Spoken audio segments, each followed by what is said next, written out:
If you haven't yet, I want you to go to jobethevans.com and take the college readiness quiz. There's a quiz there for parents and a quiz there for students. When you take that quiz, you get a detailed explanation of where you're at and actionable steps for you to take to move you beyond where you're at right now. Thank you so much for listening, and I'll see you soon. Hi, today we are here with Charlotte Hopkins, and she is going to talk about drug use among our teens and college age students. We're going to go over stuff like when should we be worried, when is too much, and things that we need to watch for, why teens and young adults are drawn to alcohol and drug use.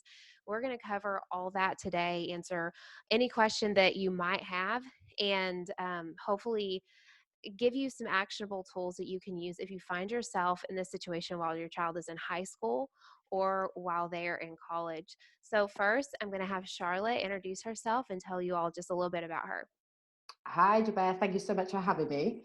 So probably you can tell from the accent, I am over in the UK. So my name is Charlotte Hopkins, and I am a drug and alcohol expert and director of a specialist training and consultancy company that works across the UK, helping organisations and professionals really deliver excellent service to people who have substance misuse and other complex needs. So mental health, domestic abuse, trauma, that kind of thing.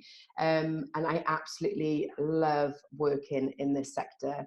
It's just something I've been doing for 20 years and just love to see those moments where people really realize that it's time to probably give up their substance use, but definitely reduce the harm and reduce the impact that it's having on their lives.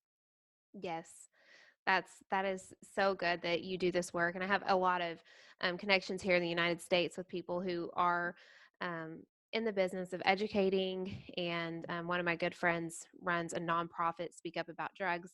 She lost her son to a drug overdose, and then a lot of other people who are in it because of their past use. They have been felt motivated to go into the industry for that reason. So today, something that I wanted to start out with was, why do young people want to, why do they want to drink and do drugs?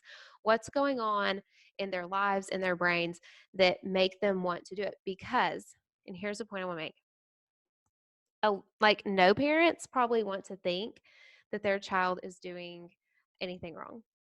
Or, Of they're course. definitely, I mean, like, whoever's watching this is obviously not your child. No, I'm kidding. But everybody likes to think that their child isn't drinking, isn't doing drugs, isn't doing anything wrong. And I think that um, every parent needs to be aware that even though they've done a really excellent job raising their child, that there may be some exploring happening there. And I want you to first just start by explaining to us why at this point in their life, why are they wanting to do this? Yeah, I think it's really interesting. And one of the things, I'm a parent myself, so I have a 17 and a 13-year-old. So I absolutely know that as a parent, we worry that all of our children are going to be doing drugs, trying drugs, trying alcohol, that kind of thing. And on the whole, a huge percentage will. So as parents, we forget that what it was like to be teenagers ourselves. So on the whole, a lot of the conversations I have with parents in particular is, remember when you were 15, 16, 17, 18, 19, Mm-hmm. 20, 21, when it becomes that legal age. So we do forget that experimenting is part and parcel of growing up. Mm-hmm. And I think on the whole, whilst the majority of people will experiment, they will try certain substances, they certainly, majority of people will try different forms of alcohol. So if I look back to my childhood, for example, it was a horrible drink called 2020, which was like a fortified wine. And then I didn't like that, so I tried cider. And then I didn't like cider, so I tried spirits. And we evolved to find a substance or a drink that Mm-hmm. we like to have. So when we look at alcohol use, for example, then there's probably a good proportion in the UK, and I'm not sure entirely what it's like in the US, but certainly it's very, very similar usually. In the UK, around 80% of people will drink alcohol or some kind of substance at some point in their current lives. But of that 80%, only a small percentage of those will actually go on to have problematic drug use or problematic substance use. And I think it's really important that we kind of remember that as teenagers, well, they're curious, they're nosy, they're definitely influenced by their friends. They want to be part of the club or that Mm-hmm. social group that are using. So it's really important that we can keep those communication lines open with our children so we can really understand kind of where they are, what's going on. And I'm very much a believer that prevention is better than treatment. So if we're having those open dialogues with children and young people from a young age so that they can understand the risks and the potential harms, then they can start to make some informed choices. But I would, put that out to, there's probably lots of your listeners who will have suffered humongous hangovers and probably muttered the words, I will never drink again, but have drunk again. So it's kind of part of our human nature to be curious. And as much as we can say no as parents, as our teenagers and our young people, they see other people around them having fun and not necessarily seeing those direct harms. So by just saying no, there's often the risk of just pushing them away slightly. Whereas when we have that open dialogue, we can start to talk to them about the realities of substance use. Yeah, I think it's really good, and I think a lot of a lot of parents can relate back to that time in their life, but I think it's a lot different when you think about yourself doing it, and then you think of your child doing it. It just feels like in the body, it feels very different to flip the roles there and see it from their perspective and be like, be okay with it as a mom or an adult. Something that really bothers me is the need that some girls have to fit in, and so they will do that to fit in, and that's when I really get concerned. And so and also another thing that I've seen a lot, just in my experience, not in my work experience but just life experience, is that most of the girls that I know who are drug addicts now are drug addicts because they got in a relationship with a drug addict. And that, I mean, go ahead. I just like, is this an insecurity? Is this fitting in? What is it that is, making that's causing that to happen? Yeah, and I think it's really interesting. I do a lot of work around the dynamics between substance misuse and domestic abuse. And if we look at the kind of domestic abuse and the domestic violence situation, then often there is definitely Mm-hmm. some form of evidence that shows that the perpetrator will often introduce the victim, for better want of terminology, to substances. And there's numerous reasons for that. It helps reduce pain. It helps bring some excitement together, and it's something they can do together. And obviously, ultimately, it's about the manipulation and the control that they then have. When we look back and look at young people and young girls in particular, and actually in the UK, we have a real issue with kind of male identity and dynamics as well. But when we look at that, every teenager wants to fit in. Mm-hmm. Every person wants to be part of a community, and if you're part of a community that accepts you for who you are, you're naturally going to be drawn more towards those. Now, if you look at, I've worked with probably hundreds of people who've used substances, and that's ranged right the way from people who've been linked with the prison and probation service, right the way through to professionals and CEOs of multi-million-pound companies. And the common theme across all of them is they all started at a young age, Mm-hmm. and they all are trying to kind of fit in or find their way or deal with some kind of underlying trauma. And trauma doesn't have to be a sexual assault or witnessing a murder or a trauma that we think of, but trauma can just be not having underlying needs met. Mm-hmm. And that might be just that a mum who was working 3 jobs to pay the bills, who just didn't quite have the chance to be there for that young person as and when they needed it. Which, Mm-hmm. let's be fair, we, as a mum, I'm not always going to be there for Right. my teenagers when they need me. So trauma happens in lots of little ways. But often those people who really struggle to manage their substance use and control it in a kind of more healthy way, if you look at their background and you look at what they're experiencing, there's often some level of emotional need that's Mhm. missing. And often what happens is they then find themselves with this peer group who accept them without question for who they are. The challenge comes is whether that group is the right social group. And of course, if that person starts to use, let's take cocaine as an example, or maybe cannabis, weed. Mhm. If you look at somebody who is smoking cannabis, smoking weed, sniffing cocaine, or maybe even just drinking alcohol heavily, the group of people and friends that they had who then don't do that will often push them away because they don't want Right. to be associated with that. So what happens is Exactly. this kind of social norming happens with those people who we might not necessarily think are the best people to be around our young people. Right. Yeah, social groups are really important. And you're right, because, I've had several conversations with people that, if you, when you become a drug addict, you build that reputation in your circle of friends, which you probably don't have anymore, in your community. So you have burned so many bridges by doing it one time. You burn so many bridges that by the time you do recover, if you recover, of course, you're addicted, you recover, then you have to find new friends. Yeah, and I think part of the work that I do is I feel that services and terms of support services often fail a lot of service users and substance users as well, because we often will tarnish those people. So if you look at Hmm. somebody who's linked with the criminal justice system, then we'll automatically say, oh, they've been using from a young age. So they're trouble. You need to be careful with them. They're manipulative. Don't trust Yep. what they're saying. They Hmm. probably told their story 10, 20, 30 plus Right. times. So almost one of the things that we work really hard to do is for not only for organizations to understand the nature of addiction, but also for family members. Because if that person comes through, and I believe that it's a choice and that they can come through it, at that point, then they have to understand, they have to rebuild those relationships with friends.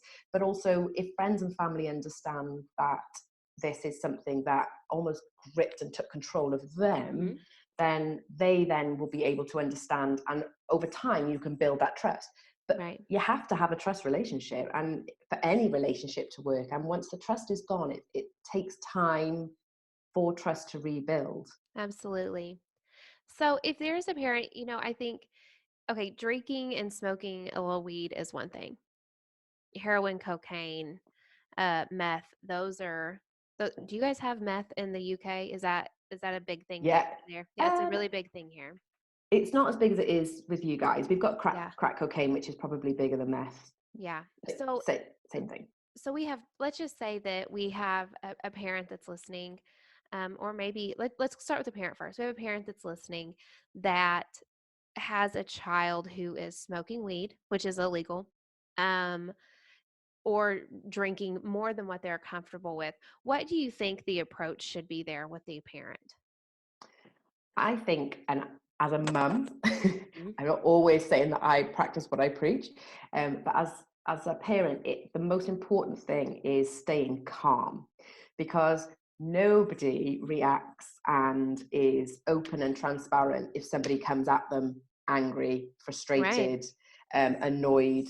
And the one thing I know from having two teenagers is they think that they are grown up. They think that right. they are independent. So if we approach them as parents with this kind of finger pointing, telling, Mhm. shouting off, we will get conflict. And of Yeah, course, when you get conflict, it just gets worse and worse and worse. So for me, it's absolutely crucial that we can stay calm. And that's probably my biggest tip, which is probably the hardest as well. absolutely. Yeah. I think a lot of it is about education, and a lot of it is about having the facts. One of the things I would say is lots of people we all have our kind of unconscious bias. We all have those biases that we will then absolutely just read and understand what we want to Mhm. understand. And that's where I start with that whole thing of understanding and trying to remember what it was like as a teenager. it doesn't matter how many generations back we go, every teenager does not want to listen to their mum and dad because Right. they think they know best.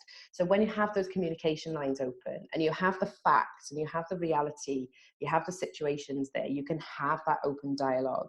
So as I said earlier, it's about prevention, because we want to prevent, we want to meet those emotional needs. We need to keep those communication lines open so that when that teenager or young person is ready to kind of open up and have those conversations to say, actually, you know, I'm quite hungover, or I'm a bit worried about I'm smoking more, or I don't want to smoke anymore, how do I help? You want them to be able to come to you and say, I need help.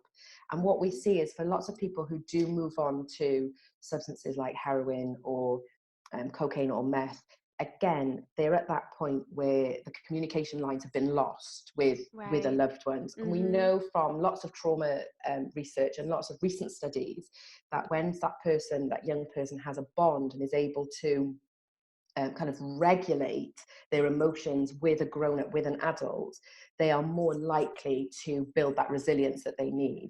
So I cannot stress the importance of staying calm and being able to communicate and keep that dialogue going. Right, because drugs are never the problem.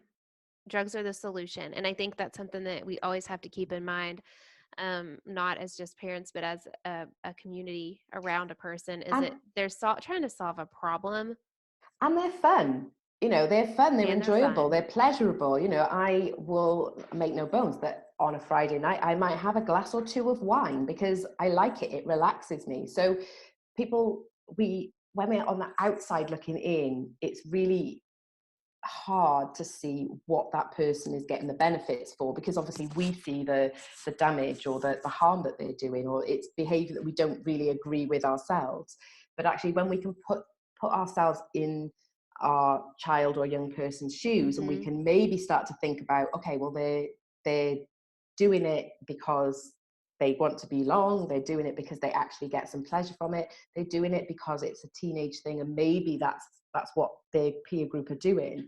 I'm not saying that we have to agree with it, and I'm not saying that Right. we don't challenge it, but what I am saying is when we come from a place of empathy, we will be calmer and then more in control, and that's the key to being able to keep that dialogue open. Right. I feel like as a parent, like I'm caught somewhere between, and like my kids are young, but I've already thought about this. But like I'm caught somewhere in between, like if you try drugs or alcohol, I'll kill you. And if you try them, please tell me so we can work through it, you know. But it's like this, like I want to know, but I also want to really, and that's hard. I want to impress upon them that drugs are not an option for you. Like they're not an option. Like regardless of anything, you cannot, especially because I've just seen so many people in my community try them and they're still Yeah. on them and they don't have anything. And And I don't want that for my child's life and they don't want that for their life either. But like when when you're caught in between these two places, like you want to put the fear of God in them. And then you also want to know that you're there for them. Like, where's that balance at as a parent? oh, absolutely. So my son has asthma, and so smoking anything would be a nightmare for him. Right. So, and you know, he's just about to turn 13, and we talk about that. So we have that conversation now, but I've had those conversations with my children from a young age. So I don't know whether you've got Calpol, but it's like a medicine for children, and it tastes really good because it's full of sugar. So kids Uh-huh. generally love it, and it's basically just a paracetamol, so an analgesic, a pain relief. So even from a young age, we talk to our kids about, you don't take tablets without mummy or daddy knowing. You know, you need to make sure that you can only have Mm-hmm. one mouthful, because that's what the harm would be if. So it's having that communication from a really young age to you know, make them really aware of that situation. I think when we start to look at those substances where, don't get me wrong, there are substances. So when people talk about one hit and you're hooked, whether that's heroin or meth in Mm-hmm. particular, the way that meth, crystal meth, for example, works is it will release all of those dopamine. All of that dopamine in your system is released. So you get this almighty pleasure. Mm-hmm. On the whole, majority of people will not try crystal meth. They just won't, because they Right. know and they hear and they see those people in the community and don't want to be like that. Right. The difference is when that communicate that kind of communication with the family, or that protective person, starts to loosen, so that they then start to feel the engagement and the protection from that community. Right. And I think that is when we, as family, as parents, we need to start from a young age. We need to have those conversations, and I have to be age appropriate, but if you start them from a younger age, when all of a sudden your child is smoking weed, for example, you probably already, they're used to you having that dialogue. They're used to you saying, hey, what's going on? Mm-hmm. How are you using? How did you feel it? What's the impact? The impact on mental health is really risky. You've got mental health in the family, or this is the risk that you take. Right. And that's the thing. And the challenge is, as they get older and they tip into that adulthood, and that's often when, as parents, we just feel we have no control. And I think we underestimate how responsible lots of teenagers can be. And that's why I kind of flip back to remember what it was like when we were teenagers, because Mm-hmm. 95% of those people who try and experiment drugs will dabble for a little bit, and then they'll self-regulate, they'll pull themselves out of that. And it's the smaller numbers of people that will not be able to cope with that. Right. And I think you're so right. And just having, having a real true dialogue with kids as early as with our children as early as we possibly can.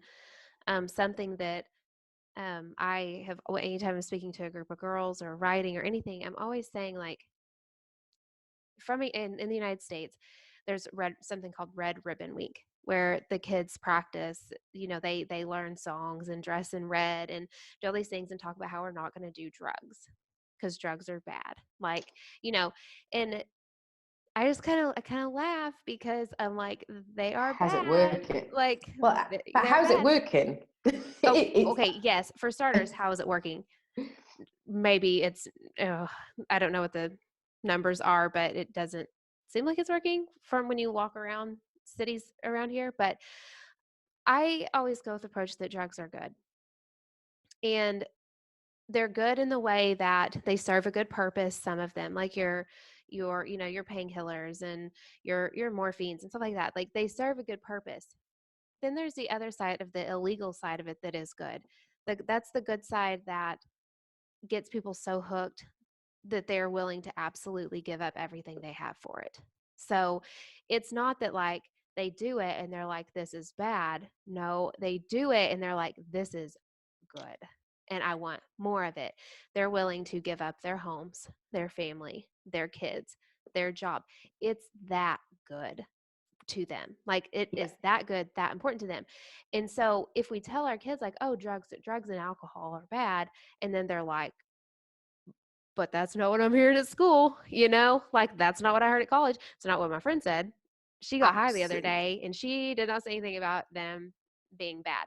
So I feel like, as a parent, if you're just pounding it in their heads like drugs are bad, drugs are bad, drugs are bad, they're horrible, don't ever touch them. They're absolutely, the worst thing ever, that you're misleading them. And I have young kids, so this is not like experience that I'm talking by, but just what I've seen and just life with other situations. But I do know that we don't want to lose credibility with our kids, because when they think you've lied to them or misled them, then just like us with other people, we start to not believe other things that they say. So, Yeah, like I said earlier, when they go to school or college or a party and they're like, hey, these drugs are so good, probably not in college because they probably know by then. But in high school, if they're like, my friend said this drug's really good, but my mom said drugs are bad, but she did them and she said they're good. So, like, they must really be good. Like, I want to try them. And it's not the idea that, like, drugs are a good thing. Like, illegal drugs are a bad thing, but people do them because they're so good. absolutely. And there's a reason why they're so good. People throughout human nature, from the decades and decades of years before our days, people have always searched for a high. You could probably go into the deepest, darkest places of Australia where we've got tribes, and they will be using some kind of high. So when we look at it, it's human nature, and that's our brain's way of our brain wants us to be risk takers because that's how we survive. Mm-hmm. So it wants us to have pleasure because that's what makes us do things again. But the Right. more we do things, the more unpleasurable they can be. But the intensity at the time, so if you speak to somebody, to a crack cocaine user who has been using crack for a long time, I've worked with, mums who've lost several kids that are not allowed to see their grandkids. They've got no teeth pretty much. Right. They look like walking skeletons. And if you talk to them and say, why are you using? They're like, because at that moment, everything gets Mm-hmm. forgotten. I've worked with heroin users who are, have lost legs and limbs and got abscesses in their groins. And I've worked with a girl who had a pin that snapped in her neck. And when you talk to them, they say that substance works. Now, to me as a professional, and it's absolutely heartbreaking as a mum, I think probably the worst and the greatest single role in a human nature is being a parent, because you've got all this joy, but to see your child in pain is Mm-hmm. horrific. So you have, and not being able to do anything about it. So it's, substances are addictive because they work. And I completely Right. agree with you. When, I have arguments with my kids all the time that, their teacher says the sky is green. And I'm like, no, the sky is blue. No, my teacher said. So naturally, and from the age of 7, 8, 9, those kids, or actually younger than that, 4, 5, 6, they'll start to believe their teachers. They'll start because Mm-hmm. their teachers have indoctrinated them to Right. conform, because that's how you manage a classroom of 30 crazy 5-year-olds. Right. But so we as parents, we can only try and keep as much control and influence over our children as we can. And I absolutely agree with you. The minute we lose that credibility, Mm-hmm. it becomes really, really difficult. Yeah, absolutely. So something I want to talk about before we wrap up is vaping. And it is a big deal here in the United States. And I teach college and I teach public speaking, and several of my students have talked about vaping. And I was thinking vaping was a fairly new thing, but it's been going on since my college students were in high school. And so there's been a few of them that have vaped and seen some um, pretty quickly seen the downfall of using vapes. And the way they're marketed is definitely not. I mean, I'm not saying that they're marketing to teens, but it is attractive to them. Okay, Absolutely. Yeah. so it's not cigarettes. It doesn't have the smell that the cigarettes have. And there's not a lot of the same drugs in it or whatever, but they are highly addictive and highly dangerous. And our kids are doing it. I seen like a group of 4 teenagers walking through the Walmart parking lot the other day, and they all took a hit off of the vape or the jewel. And it is a huge issue. And another thing to not be dismissed as a drug. A girl that's in my class, she was like, I quit vaping and I got addicted. I got addicted to it. She's like, I thought I would just quit. And she's like, I did just quit, but then I started eating all the time. And I started needing to chew gum or have a toothpick I just constantly needed to be putting something in my mouth. Yes. Okay. Another girl, I think her lung collapsed or something. I can't remember what happened to her. But these are like, you have everything from nicotine withdrawal to, or, whatever. I don't know even what's in them, but I just know that they are highly addictive and they are dangerous, possibly more dangerous than cigarettes. Yeah, I think it's really interesting, vaping. So vaping's probably been a big thing in the UK for the last maybe 7 or 8 years. So Mm, what was something that was a replacement for cigarettes has fast become a whole economy in itself. And I think one of the things that I think is really underestimated with one, there's two things. So one, people really underestimate the addictability and dependence forming that nicotine has. So lots of people talk about the tobacco in cigarettes, but actually it's the nicotine. But if mm-hmm, you look at the levels of nicotine in a cigarette compared to the levels of nicotine that will be in a vape, mm-hmm, some of those vaping liquids will be up to a pack of cigarettes per one vape. So they're getting huge amount of stimulant within their system. So you've got, not only are they completely underestimating what it is, I actually think they do promote a market towards kids. It's a little bit like Alcopops. So those kind of lemonade, alcoholic lemonades that Uh-huh. are bright, and they're deliberately made for, people like myself who don't actually like the taste of alcohol, but likes Mhm. the feeling. So and it's the same with vaping. The other aspect to think of with vaping is that it's that habit of going out at a certain time. So a lot of the people I've worked with around vaping, they go out, and they're slightly older, so it's not quite the same, but they go out at an hour and a half's break. So every hour and a half, they go out and they have a cigarette. With vaping, a lot of places, although you're not meant to do it indoors, I don't know whether it's illegal to vape indoors in the US, but in the UK, they generally say you're not allowed to vape indoors Mhm. either. So you have that continuous pattern of going out and vaping outside. But lots of people won't adhere to that. So they'll sit in their house and they'll vape Yeah. they'll watch TV, and the vape will be there on a regular basis. So not only are they increasing the amount of nicotine that's going through the brain and through the system, they're also then forming that social habit of, it's an hour and a half. The brain then says, oh, it's an hour and a half. We need to have a vape. Come on, let's go and have a vape. So the Mhm. craving to almost take time out of their routine will also impact that.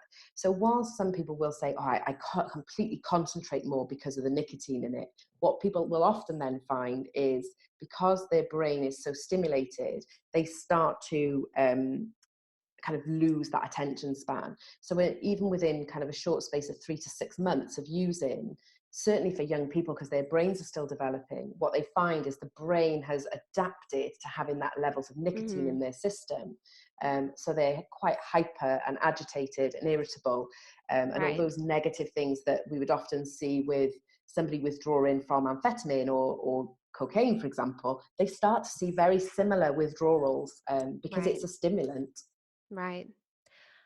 One more thing. It's one more thing for parents to to be, mindful of. But also for the girls that are watching this, ladies that are watching this, like, don't do it. Like, just don't do it. And I do not have an addictive personality. I do believe, that heroin and meth and cocaine, it doesn't matter if it's your personality or not, but you can get addicted to those things. Like, I'm not a person who will have a drink of alcohol and then feel like I need to have another one or a Yeah. cigarette or anything like that. I don't feel food possibly, but not any, like, narcotics or illegal drugs. But I think even though, we do teach our kids, drugs are bad, don't do them. I think the takeaway is, as it's always been, is don't even try it. And I can't stress that enough, because um, there are things in life that you cannot take back, and you can't undo, you can't forget. They're always going to be with you. And I remember a speaker saying once that he was a heroin addict, and he said he's clean now, and he said that nothing in his life will ever be the same again. He said nothing. Yeah. He said, I will my son's birth should be exciting. My son's birthday party should be exciting. Roller coasters should be exciting. And he's like, but I'm just sitting back like, nah, I've felt exciting. This ain't it. And he said, so everything, almost like everything thereafter, is a disappointment, because you have felt the highest high. He called it chasing dragons. And I wish I Yes. could think of his name, but he called it chasing dragons because he said it's so out of this world. And as much as he wants to go back and live a normal life, he can't. Even, I mean, he's doing the best with the situation. He's going out and speaking at high schools and stuff, but, like, you That can't buzz is undo not these there. things. Yeah, Yeah. and I think it's really important. I think, one of the things, there's a really big stigma towards people who become addicted to drugs. And, I've never, ever, ever spoken to somebody in a kind of real depth of compulsion of use that has said to me, yeah, I'm so glad I'm here. You know, No. and that's the thing. Nobody, has whether it's a line of cocaine or a vape or a glass of wine or a spliff, whatever it is. Nobody thinks, oh, do you know what? In 3 months' time, I'm going to be spending all my money on this substance because that's where I want to be. Right. People slip into it. People don't realize addiction is really subtle. It happens, it creeps up on you, it's sneaky. It's Mhm. something that is built over time. And if we're not conscious about it, and I think that's the big key for me, is if you're going to do it, you have to think why. So why? What is it that you're expecting to get from it? What is it that you're trying to fill in your life by using? And actually, that's the question that for a lot of the people that I've worked with, they say, God, if only I hadn't filled it with Yep. that. So, when we talk about one hit and hooked, for some people it will be, but for most people it won't be. But they Mhm. have to appreciate that it happens in a gradual space. And Mhm. we see it really often with vape. Vaping's a classic example. You have a vape, you have it once, it's not really going to impact you massively. But you have it once, and you have it twice, and you have it 3 times, you have it 4 times, you have it 5 times. That compounds, and eventually Right. your body and your brain will become used to having that habit. And it isn't just substance; it is the process around it as well. Mhm. Yeah. I agree, and I could talk about this all day. It Me is too. one it's been fascinating to me most of my life, everything from getting drugs across the border to them getting into our high schools, and the damage that drugs are causing to our society and across the world. And it's a shame, but the only people that can do something about it are us, and the way that we are educating our children, and the support and the community that we are around these people who are struggling with it. And also, like you said, the best thing is prevention. And um, Absolutely. I will say it 1,000 times: just don't try it. Fulfill it with something else, because go skydiving. A girl I was talking to the other day said that, she needed something like kind of risky in her life. Move to a new country. Like, those are pretty Yeah, extreme, but there are ways for you to get those highs, to get that excitement, to get whatever it is that you're missing. If it's you need to fit in, you don't know what to do, hire a counselor, hire a coach, hire somebody in your family. Trust me, they would much rather hire a coach or a counselor on the front end than pay for rehab on the back end. Okay. absolutely. Yeah, So, absolutely. so like, we just need to, be a good community. If you think that your daughter is having an issue, remember, like you said, be calm, don't freak out.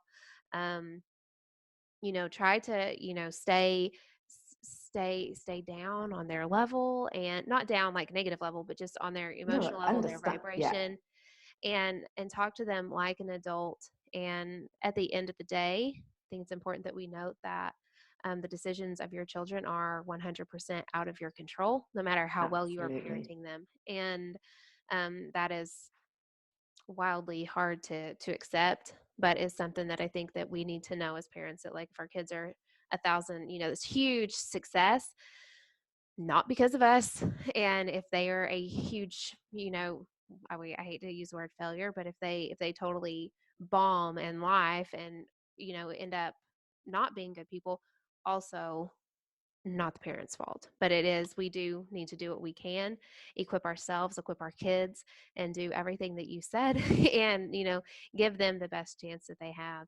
So if anybody is wanting to get a hold of you, get in touch with you, give us your socials and how people can reach you. Yeah, fab. So we have a Facebook group that's set up for people who want to know more information around kind of substances and domestic abuse and mental health and that kind of thing. And that's called What's Co-occurring. And I can definitely pop some links up if we need to. And I'm happy for people to reach out. So I love to talk, as you can probably tell. And if people want some support and guidance, then I'm more than happy just to have those conversations. And I guess part of the the situations, because we're across the pond, Mm-hmm. sometimes having that distance really helps. So yeah, I'm more than happy to have a chat. So people can private message me, or they can get in touch via Facebook. I'm not very good on Instagram, but I'm there as Charlotte Hopkins. So yeah, people can reach out. I'm too old school, JoBeth. I'm 40 now, so I just about cope with Zoom calls. But I'm around, and I'm more than happy to have conversations with people.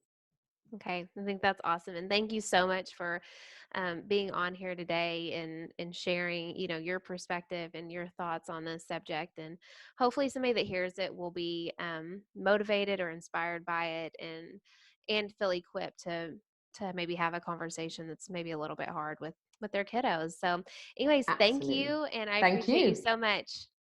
Thanks for having me. Bye all. Bye. Hey, JoBeth here. I hope you enjoyed this interview. And no matter where you're at in your journey, I hope that you found the tips and tricks and information to be super helpful. If you haven't yet, I want you to go to jobethevans.com and take the college readiness quiz. There's a quiz there for parents and a quiz there for students. When you take that quiz, you get a detailed explanation of where you're at and actionable steps for you to take to move you beyond where you're at right now.